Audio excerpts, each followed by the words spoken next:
NEET में घालमेल का मामला अभी शांत भी नहीं हुआ था कि एक और बड़ा मामला सामने आ गया है। यूजीसी नेट की परीक्षा में गड़बड़ी की शिकायत के बाद केंद्र सरकार ने बड़ा एक्शन लिया है। 18 जून 2024 को संपन्न हुई यूजीसी नेट की लिखित परीक्षा को रद्द कर दिया गया है। साथ ही मामले की जांच सीबीआई को सौंप दी गई है। बता दें कि नीट की तरह ही यूजीसी नेट की परीक्षा भी नेशनल टेस्टिंग एजेंसी एनटीए ही आयोजित करवाती है। एनटीए ने 18 जून 2024 को देश के विभिन्न शहरों में यूजीसी नेट की परीक्षा आयोजित की थी। ये परीक्षा 2 शिफ्ट्स में करवाई गई थी। हालांकि परीक्षा संपन्न होने के साथ ही इसमें गड़बड़ी और धांधली के आरोप लगने लगे थे।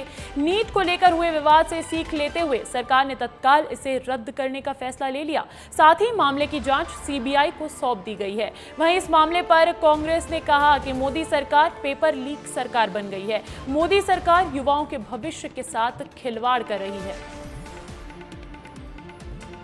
और देखिए, 1 मिनट लगती है पेपर को लीक घोषित कर देने में और एग्जाम ही रद्द कर देने में, लेकिन छात्रों के भविष्य के साथ हो रहे खिलवाड़ का जिम्मेदार कौन?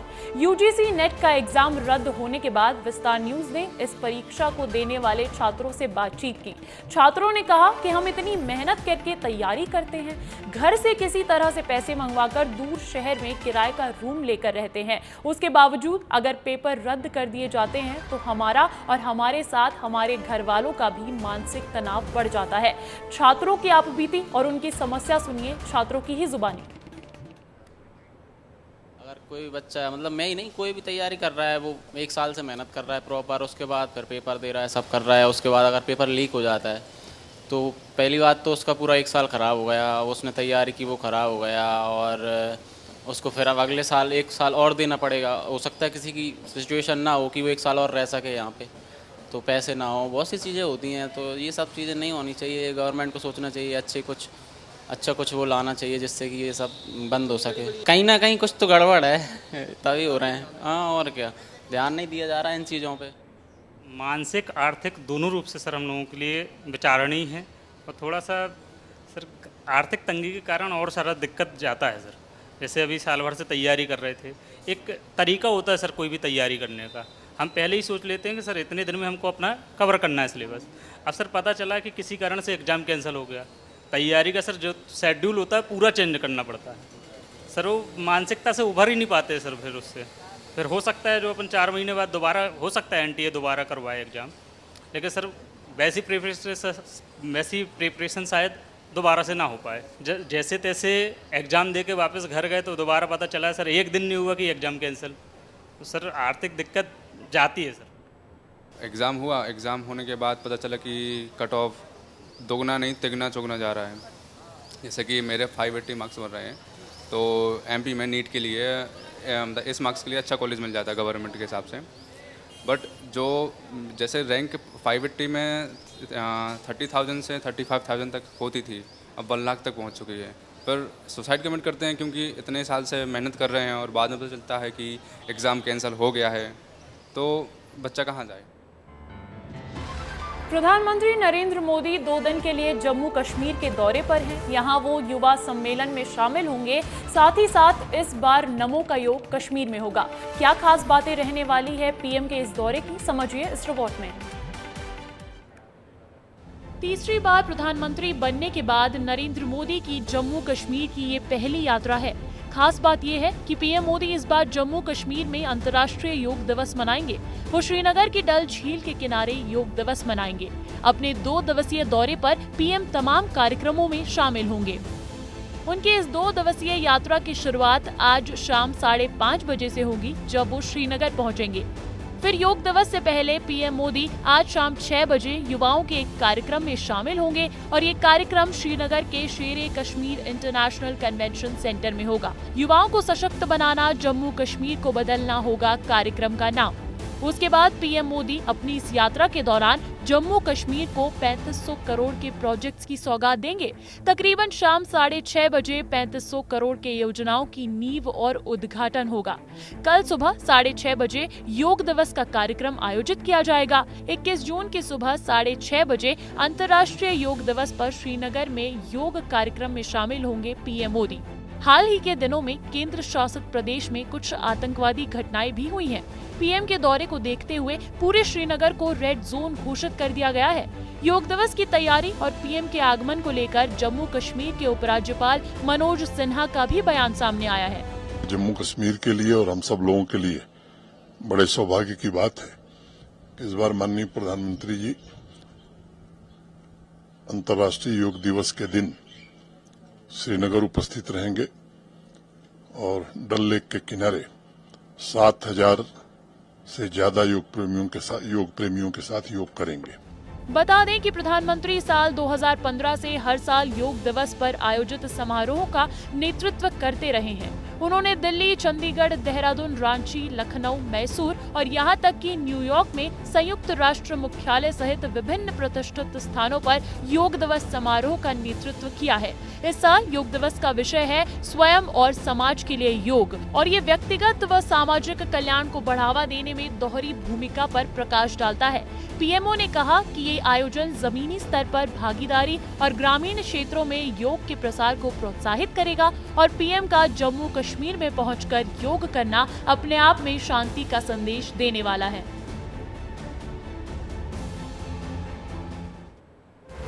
बिहार में आरक्षण का दायरा बढ़ाए जाने के राज्य सरकार के फैसले को हाईकोर्ट से झटका लगा है। आरक्षण का दायरा 50% से बढ़ाकर 65% किए जाने के राज्य सरकार के फैसले को हाईकोर्ट ने रद्द कर दिया है। पटना हाईकोर्ट के चीफ जस्टिस की बेंच ने राज्य सरकार की तरफ से शिक्षण संस्थानों और सरकारी नौकरियों में SC, ST, OBC और अन्य पिछड़े वर्गों को 65% आरक्षण देने को चुनौती देने वाली याचिकाओं पर सुनवाई करते हुए ये फैसला सुनाया है। कोर्ट ने राज्य सरकार के लाए गए कानून को रद्द करने का आदेश दिया है। बता दें SC, ST, EBC और अन्य पिछड़े वर्गों को सरकारी नौकरियों में दिया जाने वाला आरक्षण 50% से बढ़ाकर 65% कर दिया गया था। बिहार विधानसभा में 21 नवंबर 2023 को ये कानून पारित हुआ था। प्रदेश सरकार ने इससे पहले जातीय जनगणना की। इसके आंकड़े आने के 50 दिन के अंदर ये कानून लागू कर दिया गया था। तमिलनाडु के कल्लाकुरिची जिले में अवैध देशी शराब पीने से कम 29 लोगों की मौत हो चुकी है और 60 से ज्यादा लोग अस्पताल में भर्ती है। जिले के कलेक्टर MS प्रशांत ने इसकी पुष्टि की है। इस सिलसिले में 49 वर्षीय अवैध शराब विक्रेता के कन्नुकुट्टी को गिरफ्तार कर लिया गया है और उसके पास से जब्त की गई करीब 200 लीटर अवैध शराब की जांच में सामने आया कि उसमें घातक मेथनॉल मौजूद था। वहीं इस पूरे मामले में सरकार सख्त नजर आ रही है। मुख्यमंत्री MK स्टालिन का कहना है कि आरोपी को गिरफ्तार कर लिया गया है और संबंधित अधिकारियों पर भी कार्रवाई की है। मुख्यमंत्री MK स्टालिन ने इस घटना की जांच के लिए CBCID जांच का आदेश दिया है। सरकार ने घटना के बाद कल्लाकुरिची के जिलाधिकारी श्रवण कुमार जातावत का तबादला कर दिया, जबकि पुलिस अधीक्षक समय सिंह मीणा को निलंबित कर दिया।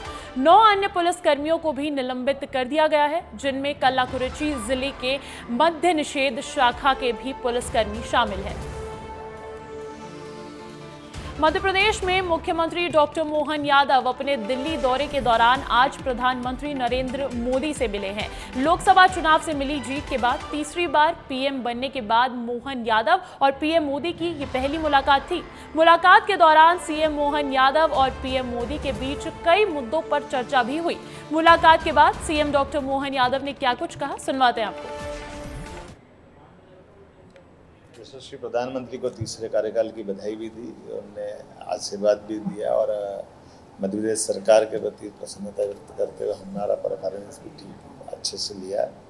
और मुझे इस बात की भी प्रसन्नता है कि हमने अपने बीते चुनाव के बाद के अभियान जैसे जल गंगा अभियान, जो पर्यावरण दिवस लगा करके गंगा दशमी तक उत्सव को मनाते हैं, इस पर हमने काम किया है और अब इसको 30 जून तक बढ़ाया। कुएं, बावड़ी, तालाब, नदी किनारे, पोखर, झरने, सभी जल रचनाओं पर प्रॉपर ध्यान देते हुए जन जागृति का बड़ा अभियान हमने साथ में लिया है।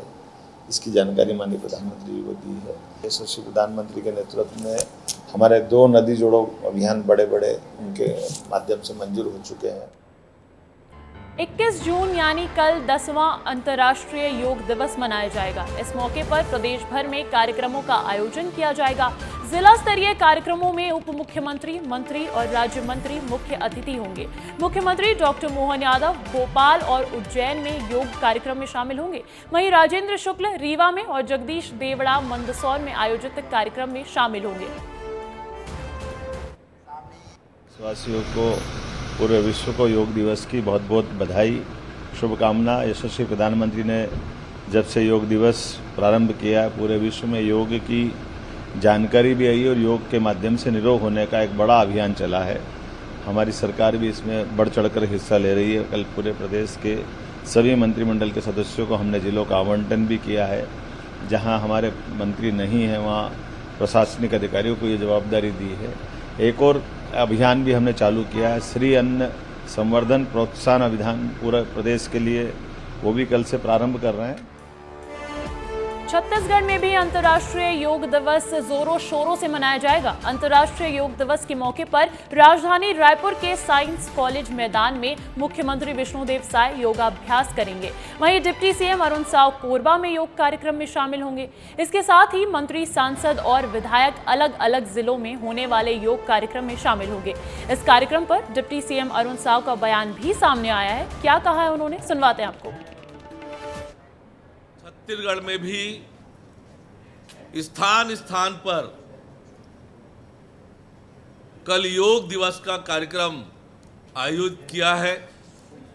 राज्य सरकार ने भी सभी जिलों में और कई विभागों ने उप संभागों में नीचे स्तर पर भी अलग अलग प्रकार के आयोजन निर्धारित किया है।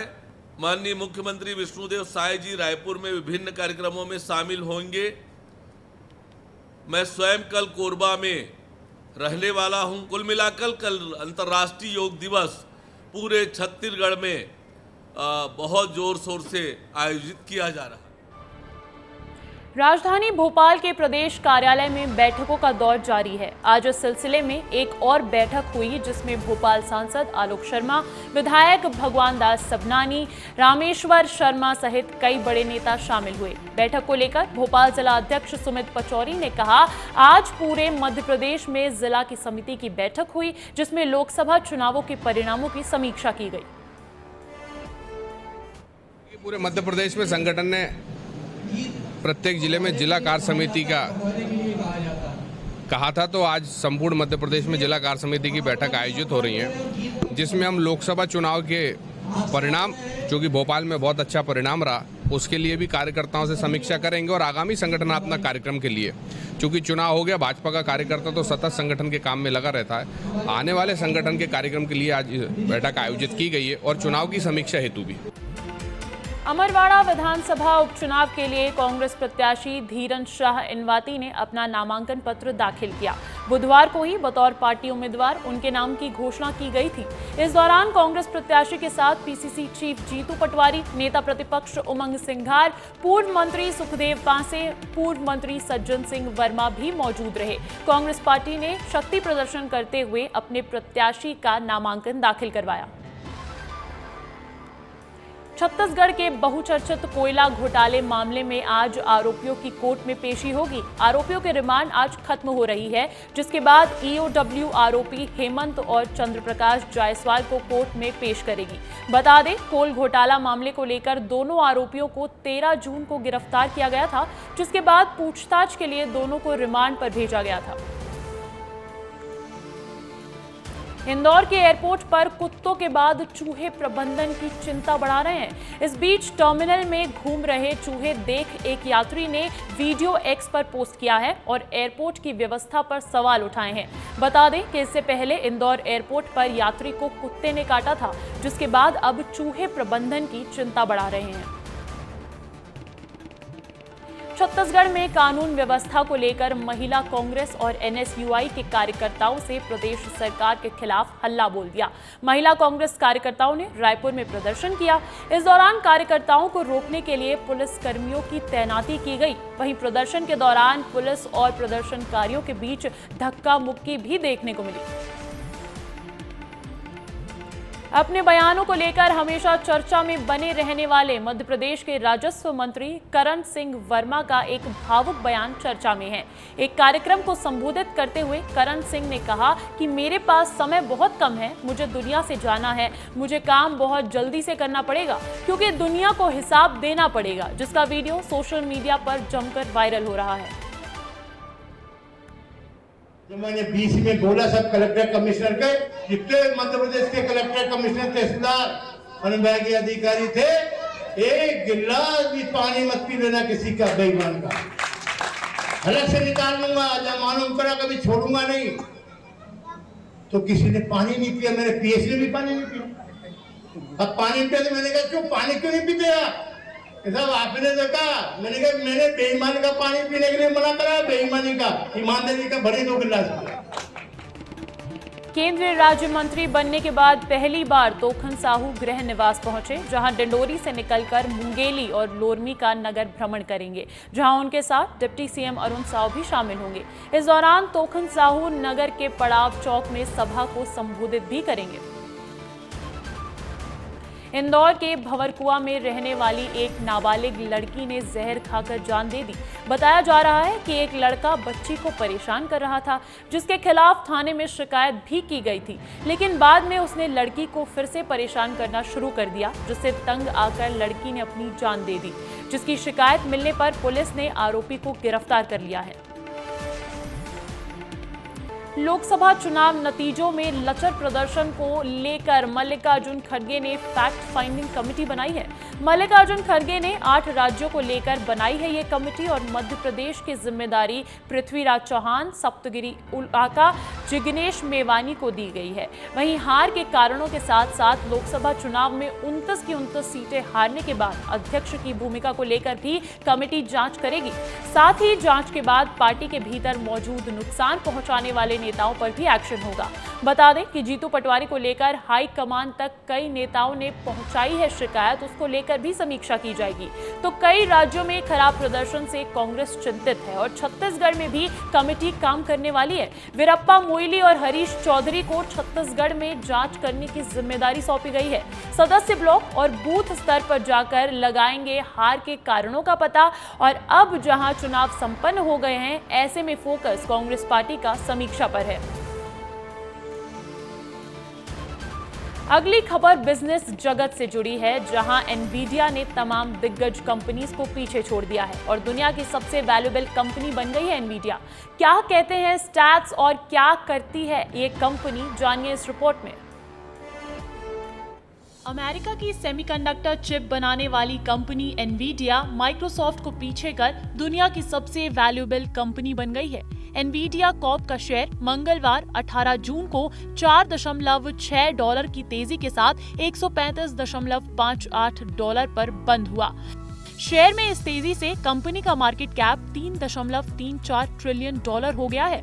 अगर बात करें दुनिया की टॉप 5 वैल्यूएबल कंपनीज की, तो इसमें 5 नाम शामिल हैं, जिसमें से एनवीडिया के अलावा माइक्रोसॉफ्ट का नाम भी आता है। माइक्रोसॉफ्ट का मार्केट कैप $3.32 ट्रिलियन का है। आईफोन बनाने वाली कंपनी एप्पल के मार्केट कैप की बात करें तो वो $3.29 ट्रिलियन है। इसके अलावा अल्फाबेट कंपनी भी सामने है, जो कि $2.17 ट्रिलियन के मार्केट कैप के साथ है। वहीं अमेज़न का मार्केट कैप अब $1.9 ट्रिलियन हो गया है और उसी के बाद 5वें नंबर पर आती है सऊदी अरामको कंपनी, जिसका मार्केट कैप $1.78 ट्रिलियन का है। एनवीडिया पहले से ही दुनिया की सबसे वैल्यूएबल सेमीकंडक्टर फर्म है। एनवीडिया के भारत में 4 इंजीनियरिंग डेवलपमेंट सेंटर है। ये हैदराबाद, पुणे, गुरुग्राम और बेंगलुरु में स्थित है। ब्लूमबर्ग के मुताबिक एनवीडिया अपने एआई एक्सेलरेटर को अपग्रेड करने की योजना बना रही है। अब आपको बताते हैं कि आखिर एनवीडिया कंपनी करती क्या है। एनवीडिया एक टेक्नोलॉजी कंपनी है, जीपीयू को डिजाइन करने और मैन्युफैक्चरिंग का काम करती है। गेमिंग, क्रिप्टोकरेंसी, माइनिंग और प्रोफेशनल एप्लीकेशंस के लिए चिप डिजाइन और मैन्युफैक्चर करती है। वहीं ग्राफिक्स प्रोसेसिंग यूनिट जीपीयू के डिजाइन और मैन्युफैक्चरिंग के लिए जानी भी जाती है। तो वहीं देखिए आज T20 वर्ल्ड कप का बहुत इंपॉर्टेंट मैच है। T20 वर्ल्ड कप 2024 में भारतीय टीम सुपर 8 में अपने अभियान का आगाज अफगानिस्तान के खिलाफ होने वाले मुकाबले के साथ करेगी। भारत और अफगानिस्तान के बीच T20 वर्ल्ड कप 2024 के सुपर 8 में आज रात 8 बजे बारबाडोस के कैसिंगटन ओवल मैदान पर मुकाबला खेला जाएगा। रोहित शर्मा की कप्तानी में लगातार दूसरा T20 वर्ल्ड कप खेल रही है भारतीय टीम का, और ये अभी तक इस टूर्नामेंट में शानदार प्रदर्शन भी देखने को मिला है इंडियन टीम का। लेकिन टीम इंडिया ने ग्रुप स्टेज के अपने सभी मुकाबले अमेरिका में खेले थे, जिसके बाद अब सुपर 8 में मैच खेलने के लिए वेस्ट इंडीज पहुंचे हैं।